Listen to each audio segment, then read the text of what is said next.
What's up, YouTube? Our USMC vet here. Here's our completed connection setup for the solar powered sand battery.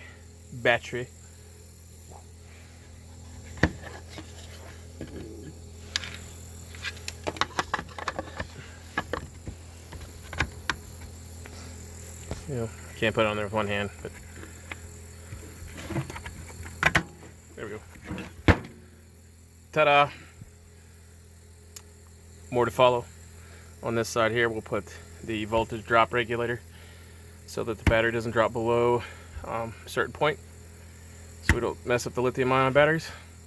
Thumbs up, thumbs down, bitch moans, complaints, leave them in the comment section below. I'm Irish USMC vet, certified Godspeed. Have a great fucking day.